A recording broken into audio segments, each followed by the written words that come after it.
I think life would have been so much easier if Age of Empires 4 had a different name. If it was called Age of Interesting point. Bugpires 4, whatever, people wouldn't.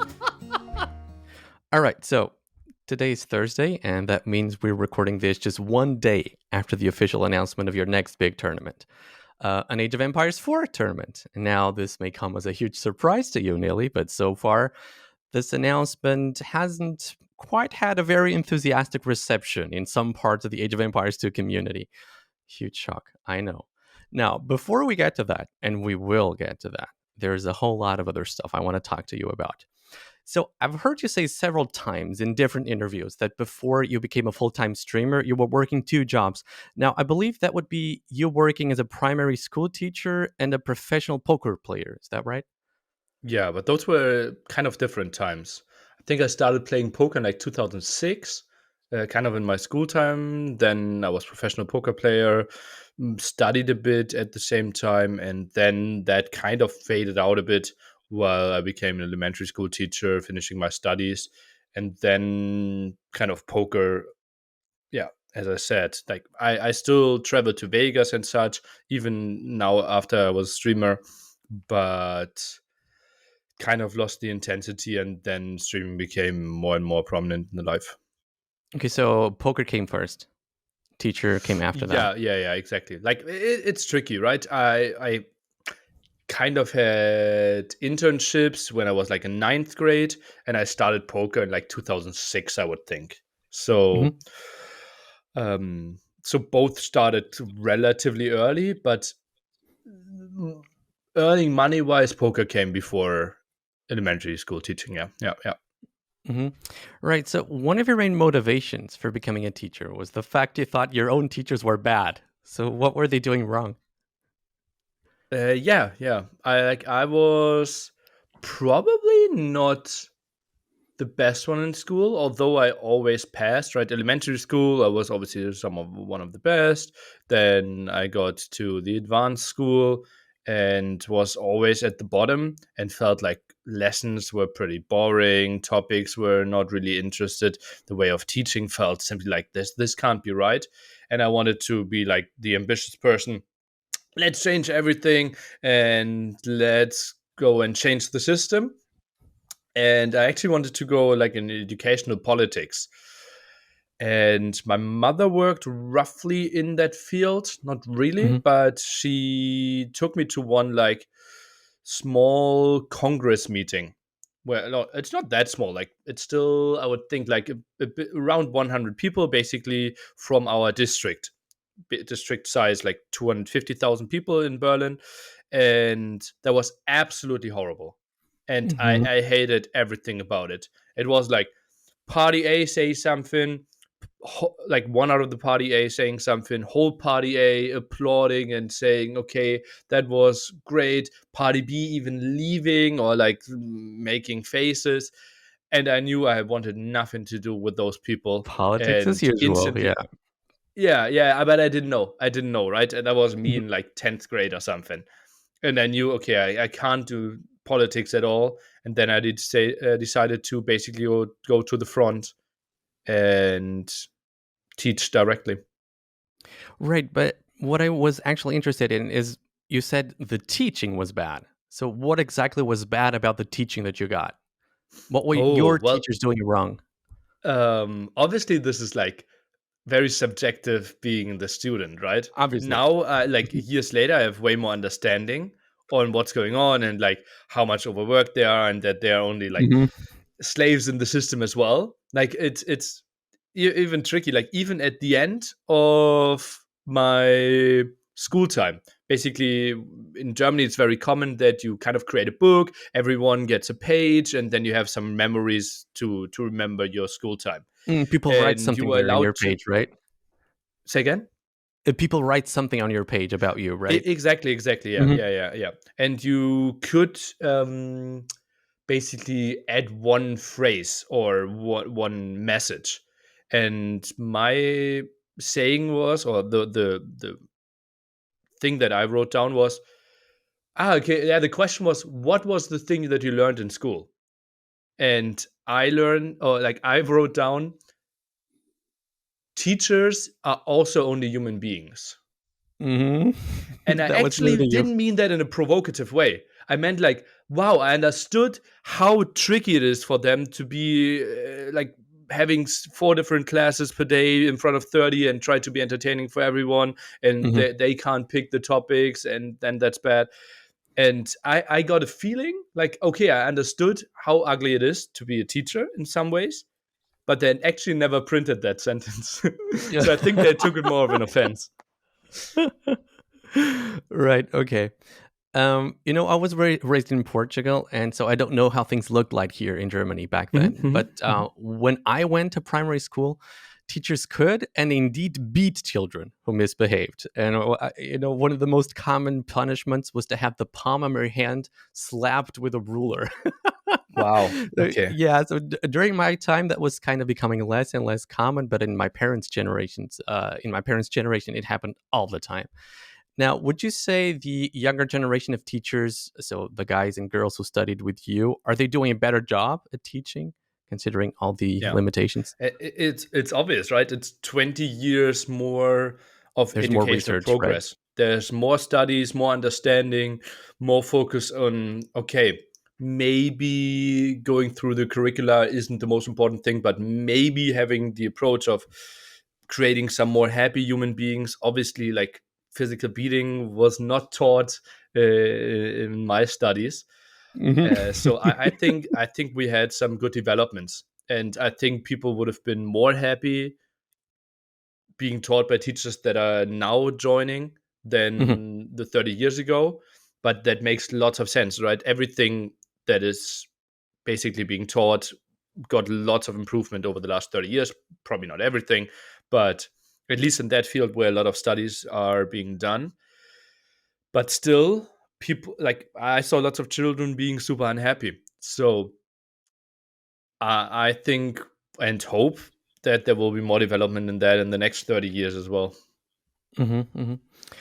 You said you really enjoyed your job as a teacher, and if you were to stop streaming at some point, you would most likely go back to it. I believe you were teaching math to children aged 6 to 9, roughly, right?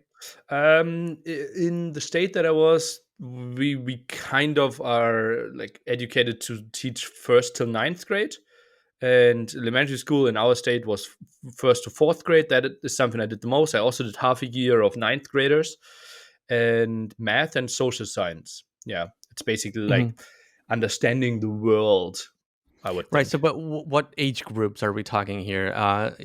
So Like first grader I graders are had 6, right? 5 year olds to like 15-year olds. Okay, so Yeah, yeah, pretty broad spectrum. Okay, so do yeah. you But enjoy teaching? Sorry. yeah, like my main goal was to have like the 5 till 10-year olds, Hmm. but I also really enjoyed ninth grade because there it's not like math, and the topics become so much more interesting because it's not like teaching the basics, but kind of like I'm not that interested in like teaching 3 plus 3. I'm more Hmm. interested in like how can we use math to make our life easier, and that's like the beauty of what should be math. In German we have like two different terms for like the mathematical understanding and like the numerical process. What So are the I German enjoyed words for that? more. I'm kind of Say again. curious now. What are the German uh, words for that? I would say rechnen is like the arithmetic thing, and then we have like mathematics for the great understanding. Maybe I'm the only one using that clarification, Hmm. or yeah. Hmm. Do you enjoy teaching young kids specifically, or do you just enjoy teaching in general? Since like my motivation was mainly to change and to be good in the world, kind of. I think your influence for a 6-year old is bigger than your influence for a 15-year old, Hmm. and that's why I wanted to like go there and be very, very, yeah, influence them very early. Actually, like if I go back to teaching right now, it actually is more likely that I will teach in prison, Hmm. because that's kind of what drives me or interests me right now, to help out convicts that never got their first education level, and that would be really interesting to me. Hmm. Yeah, you just said you started playing poker in 2006. I believe Doubt started playing poker in 2005 or six as well. Are you Hmm. better? Are you better than him at poker? I remember you guys played a couple of times, but I don't remember who won actually. Yeah. That's Dowd was really good at picking his games. Like he was playing on like Indian small sites and played against some people there. He was like he like his main skill, and that might have been my main skill as well, was like not playing games that he didn't beat. But on a theoretical level, it was quite a huge gap between the two of us. Mhm, in your favor, I assume. Yeah. Right. So, I just about know the basic rules of poker. So I always Hmm. wondered, what does it take to be a good poker player?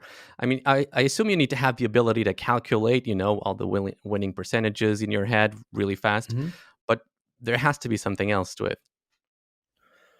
Discipline, probably. Like I think I've seen a lot of players break due to it being so unfair. Like the game owes you nothing, and that can be really punishing, right? I've spent Vegas like 6 weeks grinding 14, 16 hours every day, and at the end I left with a minus. This is Hmm. so tough. And so, like you see how bad those play, how much work you put in, and I've seen a lot of people break there. I've seen like friends getting suicidal. I've seen Well, really good poker players like smashing their PCs, smashing their gear, and I think that's like an understanding that really helped me through poker. Plus, also like the ego, right? They want to play the highest stakes. They want to play against the very best. But those are not always the most profitable games. And then they think, okay, I want to go there and want to take a shot with the best guys, but they invest too much of their money. And then if you have a small like losing streak, you have to go way down to not lose all your money and to go broke. And I think I was always the responsible one there. That was one of my, and those are like the outside skills that feel so unrewarding or like unsatisfying for like how what to be a good poker player. But those basics are so big, and then we can go into like, okay, what hands do we take to check raise on the turn if we have yeah, more what technical like stuff. go genau go into the deep thing. And there I think simply having dedication and like the will to get better, because the thing what most people think, like it's so easy to get better at some things if you practice them and do them over and over again. That's not the case for poker. Like you sitting down and trying to get better at the game is something that simply doesn't work because it's so complex. You need to read books, you need to watch videos, you need to talk with people that are smarter than you, and that's the only way to get better. And a huge misconception is like, I played thousands of hours, I have to be good at poker. No. Okay, very interesting point there.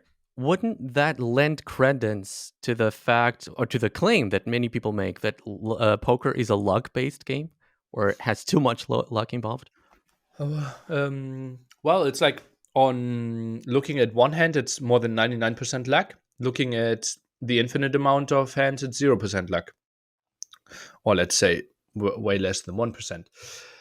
I try to always explain it with the example. I did lots of study and I'm so much better, right? And like my decision making will be better.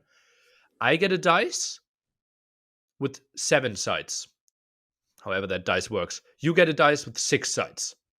Now we both roll against each other. It's easy that you can have a 5, I have a 2, right? And you win. We roll again. You have a 4, I have a 1. Now you have a 6, but I get a 7, right? Sometimes you get a 3, I get a 5. And or we can roll it very, very often, and you can still be winning against me. But in the long run, it is due to me making better decisions.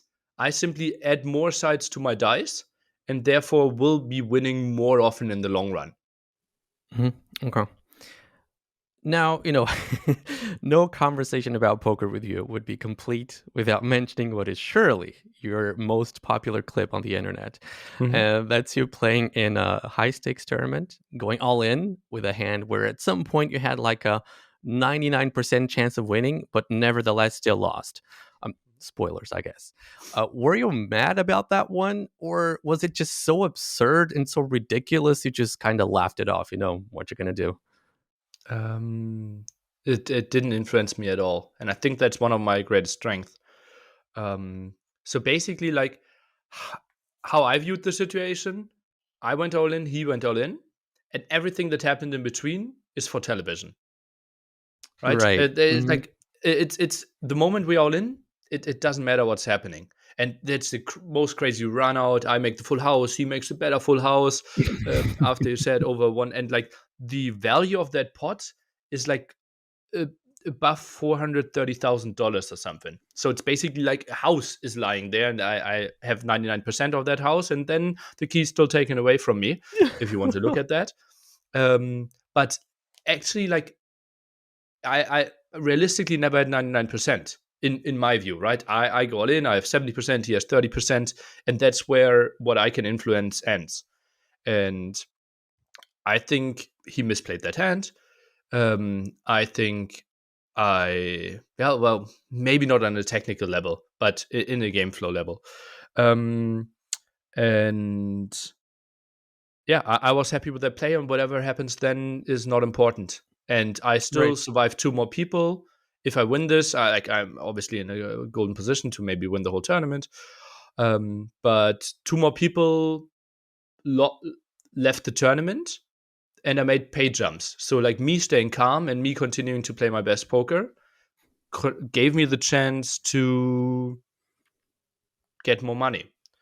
Plus, I wasn't out at that point. I still lost two more lines that actually like were was worse beats even like Mhm, financially. mhm, mhm. So that one is the most famous one, but it's actually not even the hand of the tournament kind of. But yeah, Alright. obviously like millions and millions watched that video. I obviously rewatched it, and I just completely lost it at the face of the other guy, Busquet, Yeah, whatever, yeah, yeah, right? yeah. Yeah, so, yeah, the way he was trying really hard not to laugh, I just totally lost it. Oh, I You don't he think he was was fighting laughing. It was like he was a bit ashamed or didn't feel like he deserved it, I believe. I think at some point he was trying really hard not to laugh, or at Okay. least show some emotion, which I think it's something you guys tend to do. Just don't show anything. Out of the pros, yeah, there are a lot Mhm, of the recreational players that are way better for camera and way better um for poker in general that are more emotional, right? I think mhm, you are the better player if you're more detached with your feelings, but I think that's kind of killing the game and killing the flair. Like mhm. if I play my home game with my friends, like we are shouting, we are jumping, we Right. are more happy. If I'm streaming poker here and no one can see me, like oh if I when I stream poker, I was jumping as well, rooting for cards. But if I do my Sunday grind and have my 14 Poker tables face. open, I don't flinch whatever happens. Right, right, right. At some point, poker wasn't making you happy anymore, though, so you stopped playing. What part of it made you stop? The people that you interact with, right? It's like the winning players are all early 20s that never did anything in their life, became rich way too early at a like early age, no life experience, and generally not really happy. So like those are not the people that really inspired me to do something beautiful in my life. And the players that are recreational, that are kind of taking money away, are people that are able to work or like to not work for quite some time and got lots of money. So I knew a lot of people in shady businesses that were able to simply play poker to like 4 a.m. in the casino and then still go to the other private games till 10 a.m. in the morning or 8 a.m. in the morning, and I had Hmm. lots of those games, and that wasn't nice. Plus, I didn't feel like I was going somewhere in like developing social skills, right? Like Hmm. I was not doing too great there, and some people feel like, oh, you're still not great. You shouldn't have met me like 2009, um, and yeah, so like life was not really going anywhere, and therefore I decided it became less and less. And I was really happy that I was able to start studying. Hmm. Your parents traveled a lot when you were young, and they took you with them. Were those work-related travels? No, no. Basically, I was born in Eastern Germany, and both my parents, and they were basically told you might never leave the like Ost-European sector. Like they have been to Hmm. Russia once, and I think to Poland once or something. And then basically there was the big change in Germany, 89, and all travel restrictions were ended. And they were like, wow, okay, we are now like 1990 or something. Do we build a house or do we want to see the world? And they decided Hmm. to see the world. And they took Interesting. me with them every single time till I didn't want anymore. And I think I traveled like 35 countries with them, and still like 15 after that or something. Like, yeah, I've seen a lot of countries. Obviously, their travel was not really like learning about the culture in a deep way. It was more like, okay, we book a hotel for 2 weeks and let's do 2 day trips that are obviously guided tours. Like, Hmm. like, it's not like they backpacked through a country. Like they were old people, like hardworking, Hmm. and Hmm. they wanted their beach as well. Right. So Right. I wouldn't like I didn't gain a feeling of the difference of like Dominican Republic beach or a beach in Turkey. The hotel was pretty much the same. Right. So Right. like Right. yeah, Right. they could mark a lot of the countries. Yeah, I So think the travels that I did afterwards were more like getting a real understanding of countries. you weren't really experiencing a different culture per se Hmm. while on those Yeah, travels. Yeah, interesting. Right. So different as you food just at the said, whole hotel buffet. right. So as a consequence of all that traveling you just said, you've been now to close to 50 countries. Mhm. In an interview with Guanfranco, you mentioned that Barcelona is your favorite city. What's so special about it? My brother lived there for like half a year. Mm, I really like the big flavor or the flavor of a big city, in the sense like you have mass amount of restaurants, you have lots of options for entertainment, and then you directly at that spot have the beautiful beach. You have Hmm. lots of culture that feels nice. Infrastructure is really good when it comes to like public transportation, or like renting scooters is like super cheap. Hmm. Hmm. And I really enjoyed like the high living standards. I can go to a really good restaurant, drink my sangria, and do a walk on the beach, and then still sleep in a good Airbnb afterwards, and everything very connected. Plus, obviously, like I've been there at really good times, like with friends. Like I had the big poker success there as well, when we had beautiful trips. So it might be like super biased, and there might be like Lisbon could be the same, but I still have all the good feelings connected to Barcelona. Barcelona. I think one big plus when it comes to Barcelona is that it's right in the coast of the Mediterranean Sea, right? So the water is much warmer and it's just more pleasant. Because in Lisbon, you got the Atlantic Ocean, which is freezing cold. Not that you would go there to go to the beach, though. Anyway, in that interview with Juan Franco, yeah, I just mentioned before, you went through all your first experiences with the game and your first experiences online and all that kind of stuff. So I'll be skipping that part here. And to those of you who are interested in knowing more about that part of Nili's career, just make sure to check that interview. I'll be dropping the link in the description box below. So I'd like to jump ahead to the time where our paths have crossed for the first time, and that was Hmm. the in 2015. during the WSVG tournament in the Maldives. So this was a 1v1 event with a massive qualification stage and a final stage played as a LAN. We were both there. We casted like 90% of the games together, and I personally loved every second of it. Even the opening ceremony, which will probably go down as one of the most cringeworthy opening ceremonies in history. I believe there are YouTube videos still around. How did you feel about the whole thing?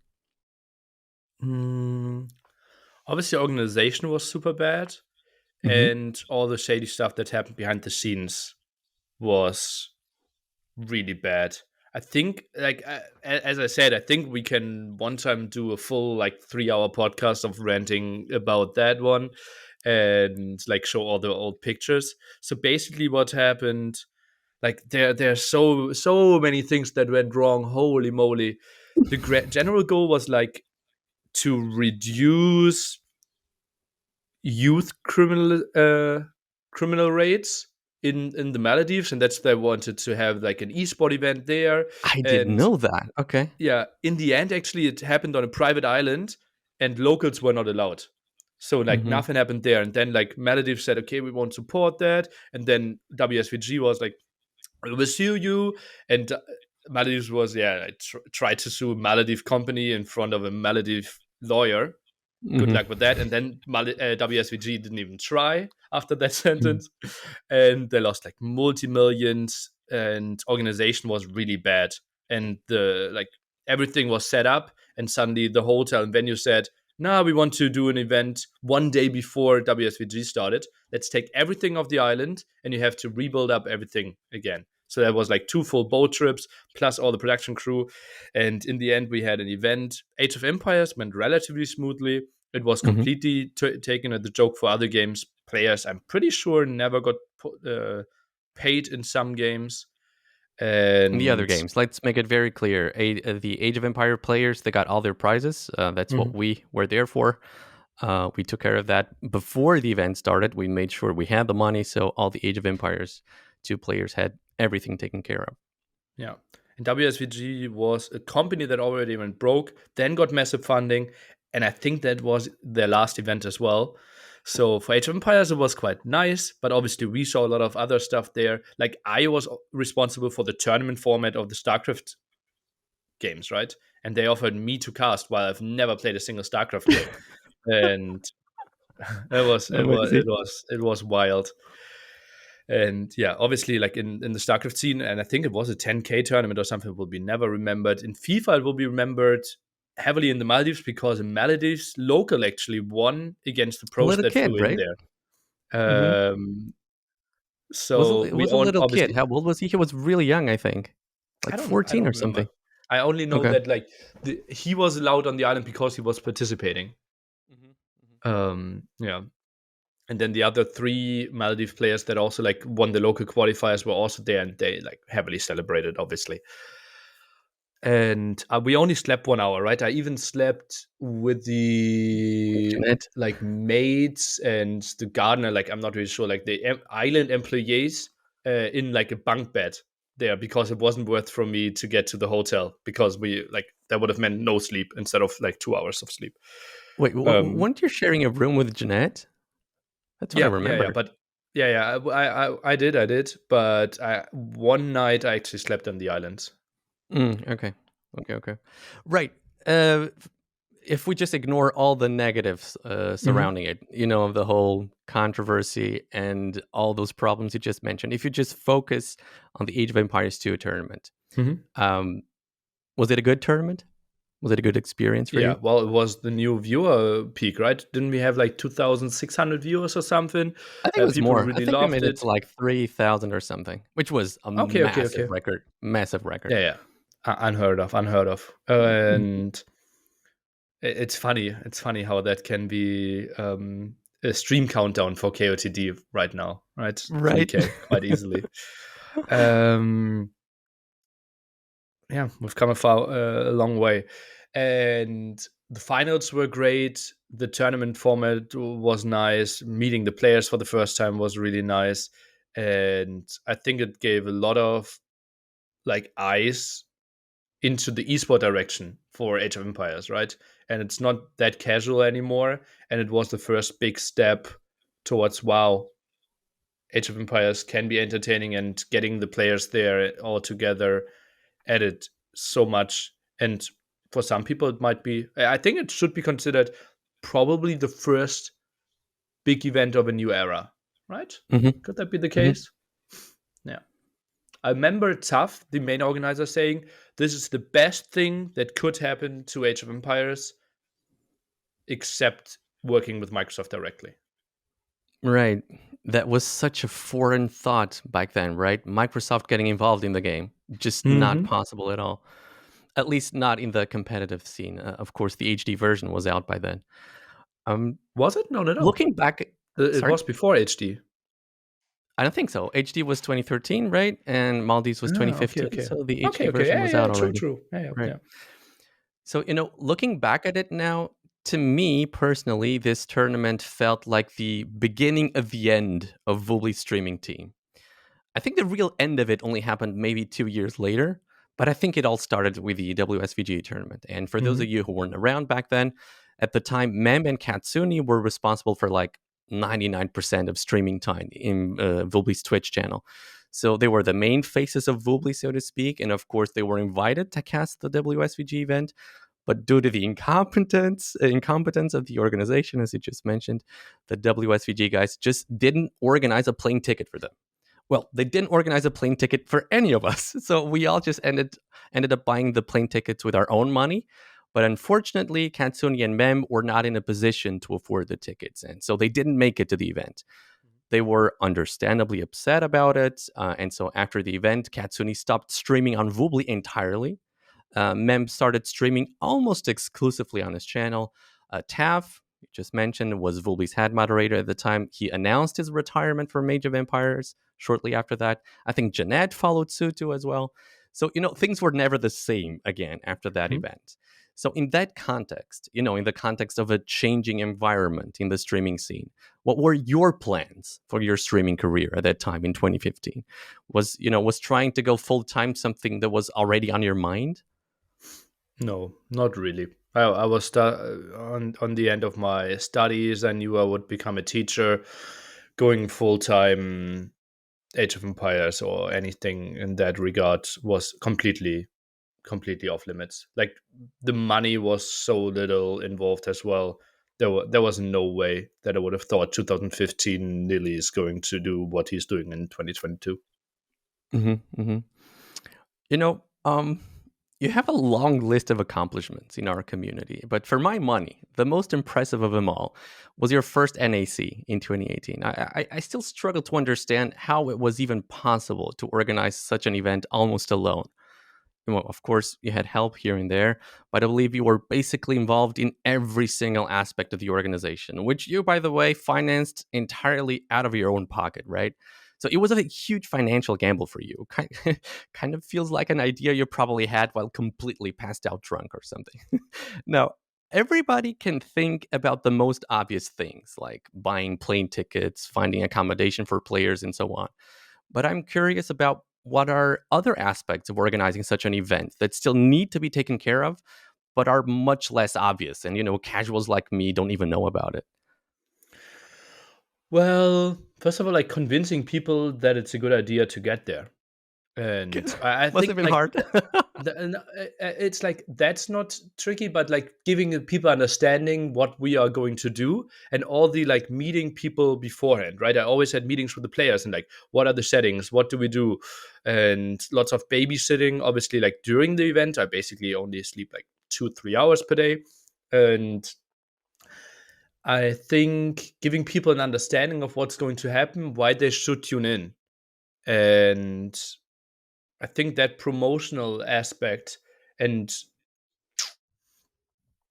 I think actually, like, most of the work is like, you would expect what's doing it, or like, how's it going to be. There's no, like, surprise thing that takes another 100 hours. It's just like Mhm, so many small things that are adding up. Like with NAC 3, obviously DE just came out, And that was Hmm. horrible work because it was so buggy. The observing didn't work. Like, I had multiple meetings there trying to get something rolling. Luckily, the Capture Age crew did something, but it still was like in a really bad state. That took like lots and lots of nerves. All the Hera here and there, organizing all the qualifiers, obviously was a lot for NAC 3. I think NAC 1, a lot of stuff went right for me, that it was so well received. Hmm. And I think I only put, excluding the event itself, maybe 100 hours of preparation. Wow. It wasn't that massive in that regard. Simply like no qualifiers, not a lot of like knowledge on how to shout out, where to do ads and such. So I was really fortunate that it was received so well. Hmm. Although a lot of like 100 hours of preparation might be a lot in some sense as well. Hmm. Yeah, it was a massive success for you. Everybody was just blown away by the production quality and so on. Now, in 2019, you joined Team Secret, which was in effect the old Tyrant team, probably the most legendary team in Age of Empires 2 history. And I remember you used to practice a lot with the Tyrants whenever there was like a big team game tournament coming. So was this like a dream come true for you? I actually didn't practice a lot with them. I only talked about it a lot because I was so Mm, happy. It was like one training session where John couldn't do it, and I simply filled for him. And it was Dowd, Cap, Viper, and they did like one training session against Chris team at that time. It was an 8 hour grind. That's something that I did RM wise, and we had like 2 weeks of practice in deathmatch. Like Shine and me mm, against Cap and Viper. We probably played like 150 games there, but that was just really intense for War is Coming. And obviously, like, this is the dream team, yeah, but I felt like I didn't really deserve to be there, and I wouldn't really add enough to the team. So like for War is Coming, I didn't dream like, oh, I really want to join them in a realistic hmm hmm hmm Were you expecting to improve more as a player after you joined the team? Because, you were now surrounded by such skilled and knowledgeable people. Yeah, yeah. I thought like they would carry me more. We would get training. They would give me more tips, but I did that mainly on my own. Like every single time we had something that basically instantly ended on YouTube, and I was hoping that I would improve more, like due to being part of the team. And yeah, I obviously like skill wise was not really worthy to be there, but I think I fought my way in there quite a bit, and I think I incredibly proved my value during the Gamer Legion bootcamp before Red Bull, and I Right. think I added a lot there. Interesting point. Um, why did your mission to become a top 10 player fail? Interesting. You're someone who's so analytical, so I Mm-hmm, assume you've thought about this. hmm I'm simply not good enough. Probably. Maybe it's age, maybe it's talent, but I reached my peak. Like I put my heart and all the dedication in there. I think if it's like I would cut on social life, cut like the girlfriend out, and would have like even in my hardcore grind hour days, I quote unquote only played 4 or 5 hours, right? I think if I went like 10 hours, I could have maybe scratched it, but I think while staying healthy and reasonable, I could not break it, and I reached my limits. Mhm. Right. At some point, I think it's just a balance, right? How much are you going to get in return for all the investment that you're making? And maybe to you, at some point, the investment just wasn't worth it anymore. hmm Like I had some success, right? Had some good sets, beat some big names. I think two pulls two was it? Yeah, yeah. Really showed like how much I improved, and I had some really good sets there. Hmm. But yeah, I'm obviously really far away from being a top 10 player, and probably also really far away from like even being a real like consistent top 32 player. Mm-hmm. Okay, let's talk about yesterday's announcement. I was there. I watched it live, but it was only yesterday, so surely a lot of people watching this don't know about it yet. So just give us a quick summary of the main features of this tournament. So simply because like we already like said NAC is going to happen, it's basically a tournament that is NAC like, will be with Age of Empires 4 though, and in a different location, and will have a $100,000 prize pool. Yeah, that's the very short version of it. All right. Right. You can still let people know where they can find out more about the tournament at the end. So allow me to play devil's advocate here, Nili. You are currently the tournament coordinator for the whole Age of Empires franchise, and that means you get to decide which tournaments will receive financial support from Microsoft. So with this tournament, you basically awarded yourself in your tournament what I assume is a large amount of money just by virtue of being in that position. Is Mhm. this a conflict of interest? Absolutely. And I mentioned that early. And while taking that job, I already knew that at some point I will indeed give myself a huge sum. And I talked to people before, and I basically told that to Microsoft, like, by the way, if I did an AC4, let's say 2021 with H2, it would have been a 100K tournament. If I now take this job, it will look really weird if I do a 100K with.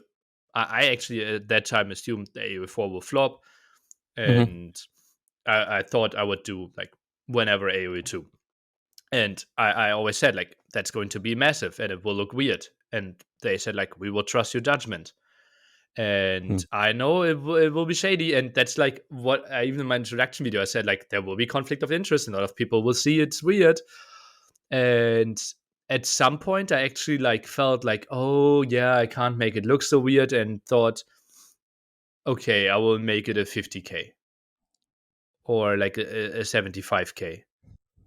And then friends like unrelated to Age of Empires talked to me, and they were like, do you think you're deserving of the 100K tournament? And I said like, yeah. Would you make this a 100K tournament if you weren't in this position? Yeah. So like I honestly believe it's in the best interest of Age of Empires, and that's obviously like um super arrogant to say. I think it's in best interest in for Age of Empires that this is 100K. All right. So I understand that totally, but the thing is, if you're admitting that this is a conflict of interest, the Mhm. next thought to a lot of people is going to be: are you gonna engage in conduct in corrupt conduct with this money? Are you gonna engage in corruption with this money? Mhm. And people who love you and people who know you know you won't do that. But there's a lot of people in this community right now, and a lot of people who don't know you Mhm. and don't know if you're trustworthy or not. So, will you do something about this conflict of interest? Are you going to do something in the way of transparency I, when it comes? I did that in the past NACs as well, right? Where I simply like listed those were all my stuff that I spent the money on. Those were the income, and that's something am going to do most likely with N4C. I only can say most likely because we will have massive sponsors, and I will tell them, by the way, after this, I will make it public. And let's say a company stopping by wants to give a massive amount and say, like, yeah, you're not allowed to share that, then I will try to find a way around it to still like show you how I spent the money without saying where the income was from. And yeah, so like my goal is to, after I got all the sponsors, simply say and list those are all my income sources, and that's all, those are all my earnings or like spendings. Right. Um, Okay, so I'll just go ahead with the next and then ask you another thing. A lot of people have also questioned your ability to stay neutral when it Mm-hmm. comes to distributing funds through all the different games in the Mm-hmm. franchise, because you've made it very public now. You have a clear personal preference for one of the games. I mean, the same was true before Age of Empires 4, obviously, but now we have two games that are very similar in size, and that was not the case before. Mm-hmm. So is this a legitimate concern? I can see the concern of people, but um, I think as I stated in the last podcast we did, right? There was so little interest for Age of Empires 2 that everyone who contacted me got money for Age of Empires 2 tournaments. So, Hmm. like, simply saying Nili is not giving enough money to Age of Empires 2, I handed out, like, people asked me and I gave it out because there was so few people, like, wondering, like, after I tweeted the thing, like, contact me for Age of Empires 2. Then lots of people showed up, and yeah, that's, for example, how Wandering Warriors, or yeah, Wandering Warriors Championship or something, WWC, the T90 Day tournament came to life.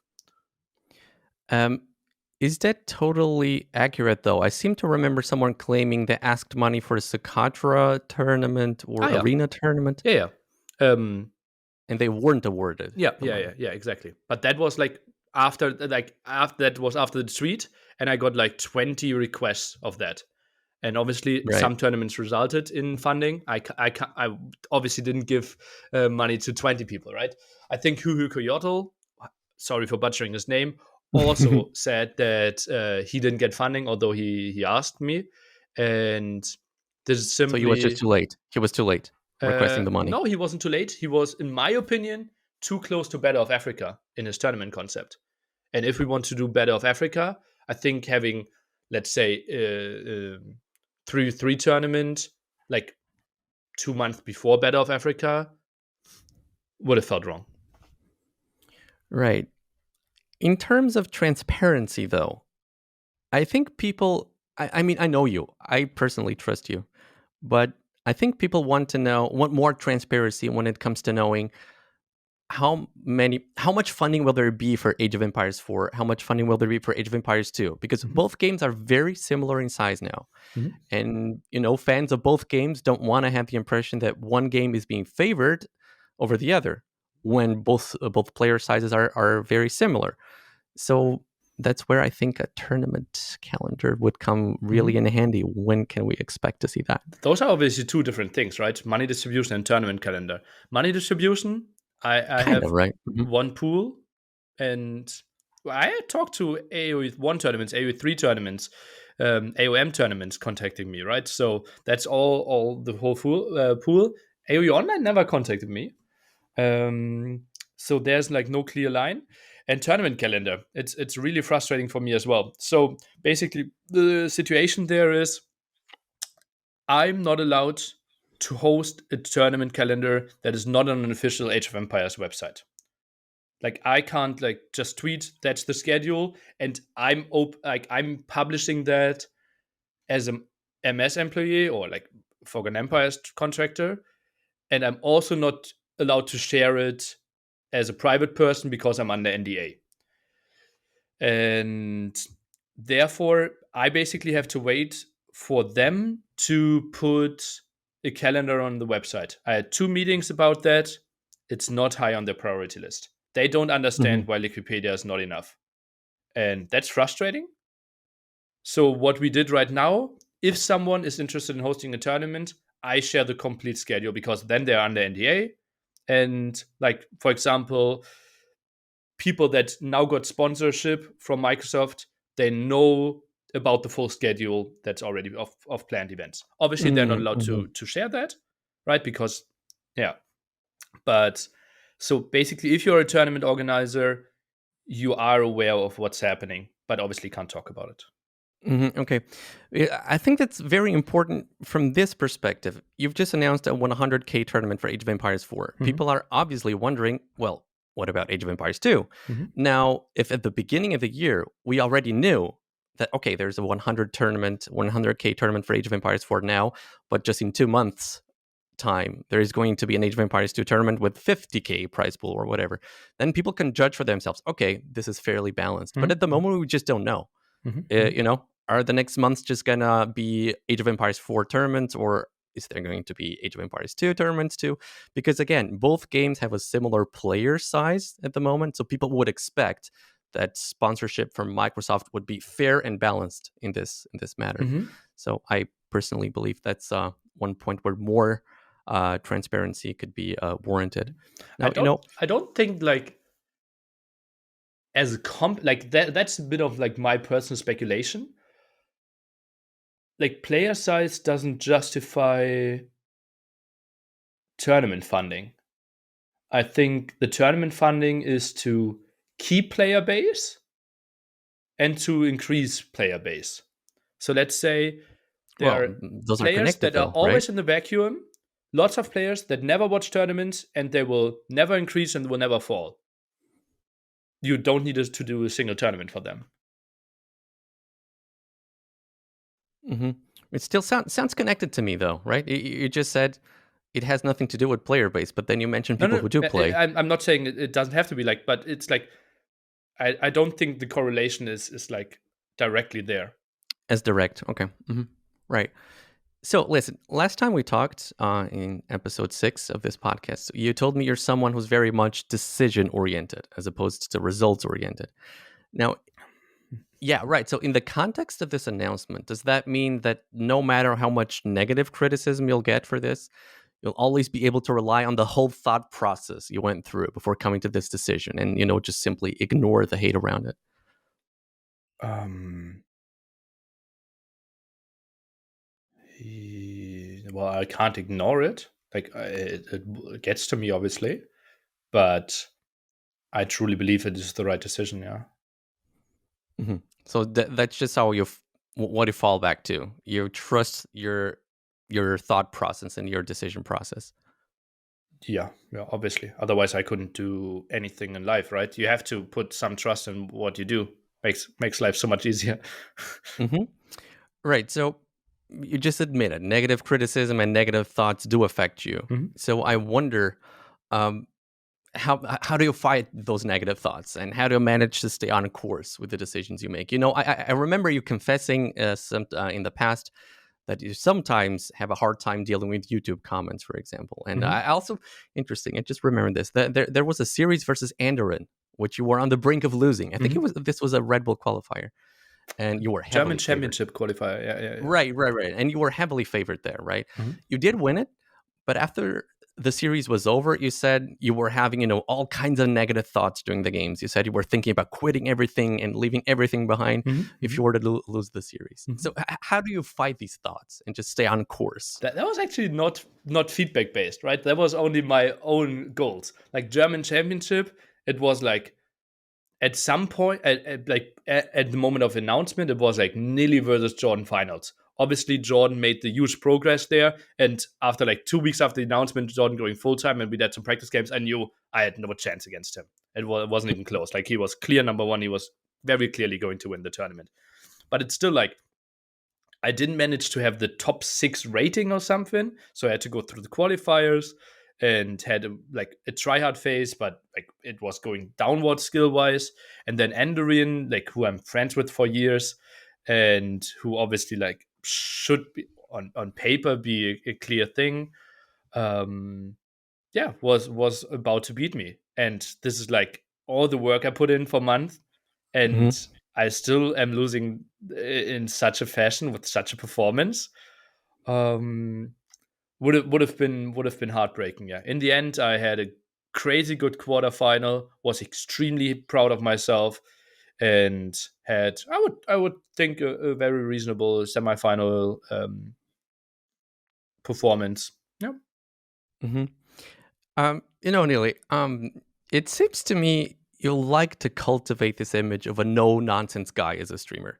I've heard you say about yourself that sometimes you act, arrogantly towards your viewers. You sometimes just laugh off suggestions and feedback from your viewers. Again, these were your words.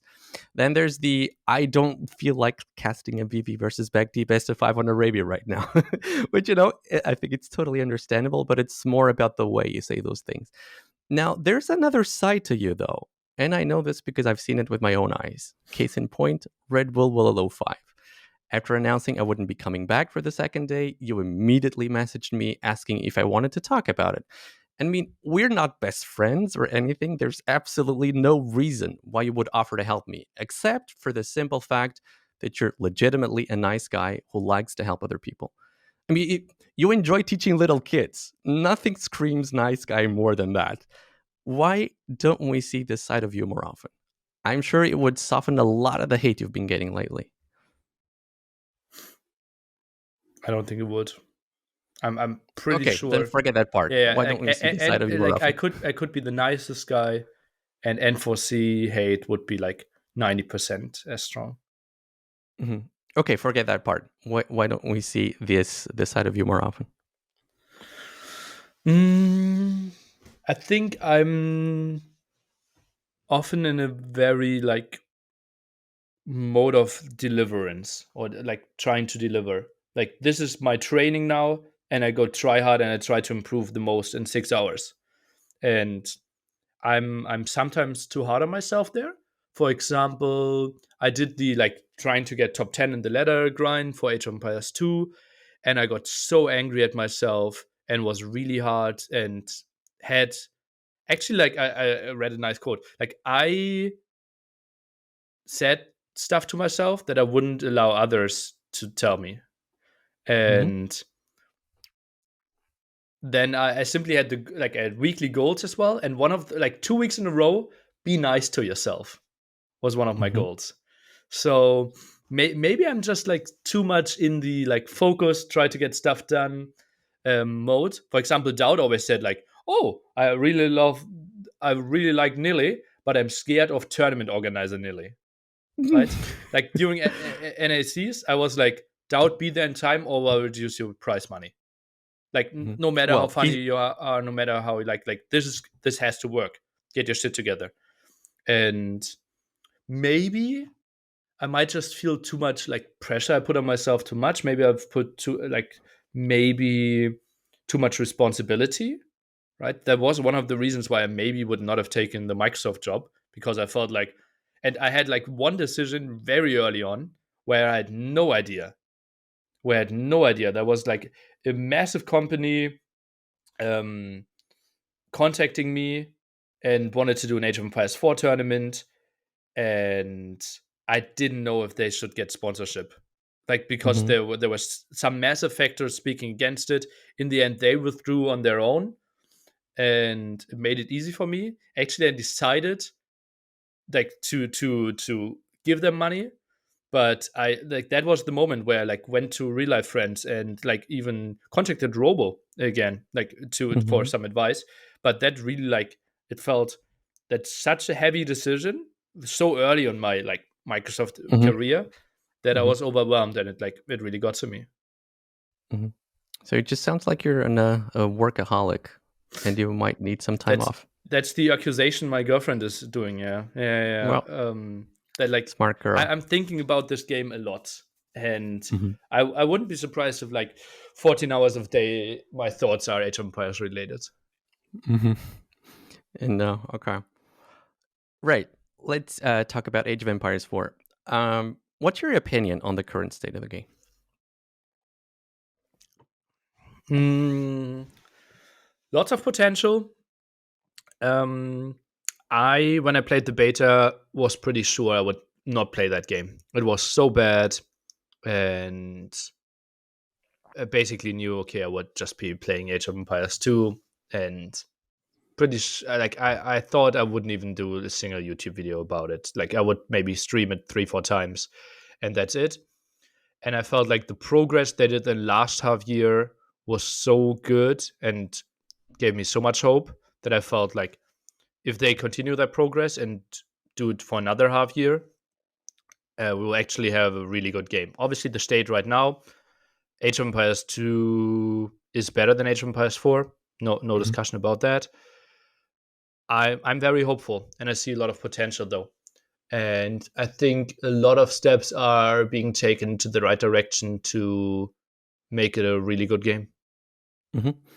Um, since the game's launch in November, there has been a massive decline in the number of active players. Now, Mm-hmm. of course, everybody knows a downwards trend was always to be expected after the initial hype wears off, but the numbers are now pretty much on par with Age of Empires 2, roughly speaking. Is this a On worrying Steam, sign? right? On Steam numbers, I think the Right, Game percentage Pass. of Age of Empires 4 player on Game Pass Xbox Store is way higher because lots of people are testing it. I don't know official numbers. Okay. There's two But sides yeah, to that, but though. yeah, I mean, let's say Age of Empires 4 is not clearly way bigger than Age of Empires 2. Yeah. right. Let me just go into that. Of course, probably more Game Pass users, but I think it's a fair assumption to make that someone who buys the game on Steam is for $60 is much more likely to try the game for longer than someone who only pays $1 for the game, right? So I would assume there's maybe an even bigger decline on Game Pass. And the other thing is we can actually check the amount of rated players on the ladders. And again, those are kind of similar. Mhm. Um, right. So is this a worrying sign for Age of Empires 4? Yeah, absolutely. Like the decline, especially during Christmas, was probably higher than most people expected. And I expected it to Because it was on obviously. sale, wasn't it? It was on sale during Christmas. I don't know. Might be. Yeah. A tiny Um, sale, though. I think it was only a little bit, but yeah. um, and yeah, like it's. I think it's. Ooh, that's a wild. Like I just asked myself, what game will have more players in 1 year? H2 or H4? I think it's pretty Depends on a lot, right? 50-50. Depends on a lot. And Zero Empires just told me if you try to predict something, you can be guaranteed you'll be wrong anyway. So, Yeah, but still, like there has to be like this is interesting. Yeah. well, I think it depends a lot. Well, first of all, how many tournaments each game gets, how successful they are, and how much will Age of Empires 4 improve. Because, your teammates have kind of put Age of Empires 4 on hold for now, over frustrations with the game's Mhm. balance, bugs, and other stuff. I actually talked with Viper yesterday, and as far as I can tell, not even this announcement and a N4C will be enough to make him focus 100% on Age of Empires 4 if the state of the game doesn't improve drastically. Mhm. You know, then you have T90 who's declined your invitation to be a caster at N4C as soon as he learned it's an Age of Empires 4 tournament. You have your viewership numbers are down on Twitch, I believe on YouTube as well. And despite all of that, you've stayed loyal to Age of Empires 4. Why? Loyal. Okay. Yeah. Right. Yeah, Okay. why? Why did you stay? Why Ah, this sudden shift? From one day to another, Age of Empires 2 was history for you. no, that's actually not the case, right? I said on stream that I will play or cast at least 5 Age of Empires 2 events this year. I Okay, so it's said coming. I played Age of Empires like 2 days ago. I signed up On for stream? 2 Age of Empires 2 off stream. Sadly, like Right, so we don't I, know about that. yeah. Well, yeah, I'm talking about it. It's like I'm doing comeback challenges with my girlfriend, where she basically plays, then loses, and then I take over. I think it's hilarious content. She doesn't like it that much for YouTube yet, but like we played multiple games there. hmm Um, I also am signed up right now for 2 Age of Empires 2 tournaments. So Age of Empires 2 like content will increase on my channel again. The Okay. thing is, I as a caster was that good and that much liked because I had the deep passion about the game and the deep understanding. And I felt, especially like 2-3 weeks ago, that I was so far away from understanding what's actually happening in top games. In Age of Empires 4, you mean? Yeah. hmm That I wouldn't do a good job of a color commentator. As a caster, interesting. And I think before N4C, I might actually book lots and lots of coaching of top players of that didn't qualify or qualified, whatever, to get the deep understanding and to actually get into it quite a bit. And that's something I was lacking in, like trying to catch up there and trying to. Obviously, I knew okay, I was going to cast on EGC TV. I knew okay, I'm going to be the color commentator, and then jumping into it and like not knowing a lot of stuff would have felt really wrong. So I felt like okay, I need to get a better understanding of that game to actually be a caster as well. hmm Simply because That's an that's my role, interesting right? point. I'm not Yeah, the that's an play-by-play interesting. caster. That's a very interesting point because I think a lot of people are criticizing you for being a top 400 player in Age of Empires 4. Mm-hmm. And the thing is, you're actually, if I'm understanding you correctly, you're actually not that interested in becoming a top player in Age of Empires 4. You just want to understand the game better. in order to fill the same role as a caster whenever you're casting Age of Empires 4. Yeah, like I try to be better, but it's unrealistic that I will have greater success. Right, my goal this year is one round of 32 in an S tier tournament, and the All right, so competition is really high. There are lots of full times. Like there's no way I will be a realistic top 20 player. So I'm about to let you go, but I still want to know this. A lot of people are very bad at expressing their feelings, especially on the internet. However, I believe the underlying sentiment in a lot of people's critiques of you, even the nastiest ones, is a pure one. These people have watched their game grow, their favorite game grow over the past years at an unprecedented rate, and they see you as a big factor in that growth, and they respect you for that. So, now that you're drifting away, or at least that's the impression that we have from Age of Empires 2, they are fearful for the future of the game. So, what would you say to those guys? I understand that you're sad,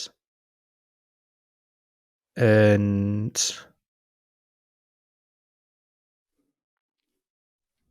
I like the thing is that I don't understand is the hate, and maybe maybe that's that fear leads to that, right? In my opinion, 100%. Yeah, and people are just bad at expressing in their Yoda's feelings. opinion as well. Right. Like the thing is, I obviously can't a lot about what's going to happen for Age of Empires 2. And obviously NAC4 would have been good for Age of Empires 2. The thing is, doing N4C is not, in my opinion, not hurting Age of Empires 2. It's obviously not growing it, and it could have really grown Age of Empires. Right. So yeah, like that's how is it like? basically hurting I Age of think Empires it's 2. like 2021 didn't have an NAC. 2022, I would assume very likely is not going to have an NAC. You kind of Why? hinted in your video that it might have one, so I guess you're kind of Like I don't like. It's unlikely that I will have an NAC in 2022. 2023, as I said, maybe. like Okay. my dream is to like the 3-week festival, AoE2 and AoE4 together. Okay. Let's see about that. I should probably not have said that on the video. Well, now you Yeah, just said it here, so it's gonna yeah. stay. And I truly believe like it's like people aren't moving from Age of Empires to Age of Empires 4 because of N4C. I think very few, right? I think, as I said, it's like simply something good for Age of Empires 2 not happening doesn't mean that we're actively hurting, or like I'm actively hurting Age of Empires 2. That's my view. But maybe like I'm very open to giving me an argument how I'm actually like doing bad for Age of Empires 2. Well, again, if I were to put the hat of devil's Go ahead, advocate go here ahead. Yeah. again, um, for me personally, I think both games cannot be successful at the same time. That's just my opinion. We just saw that at the very beginning of Age of Empires 4. Everybody just went to Age of Empires 4, forgot about Age of Empires 2. We had a rough time, a rough 2 months there. And so for me personally, it's pretty clear one game is always going to be more popular than the other one. Maybe I'm wrong. That's just my opinion. So the act of sponsoring one tournament over the other is, in my view, obviously hurting the other tournament, because then it would be the other tournament who is going to get the money. Microsoft has got a limited amount of money it gives to tournaments. And so if one tournament is getting more than the other, it's obviously that the other one's going to get less. There's one pie for all the tournaments, right? If Age of Empires 4 gets more, Age of Empires 2 gets less. So in that way, it's hurting Age of Empires 2. Does that make sense? No, it's like in my opinion, and yeah, I might be wrong there. It's like not doing good to Age of Empires 2, but I'm not convinced that it's doing bad to Age of Empires 2. Like, are people actually quitting the game? Are people starting to watch it less because an AoE4 event is happening? That's not what we have seen, right? Age of Empires 2 numbers are basically unaffected player numbers by Age of because Empires 4. tournaments haven't stopped entirely. I think. I mean, I Yeah, think and it's they won't. Why would they? okay. We don't know that. You know that. I'm happy that It's you like just say that. I asked for tournaments. We have one right now. We have others smaller ones announced. We have Boa announced. Like Hmm.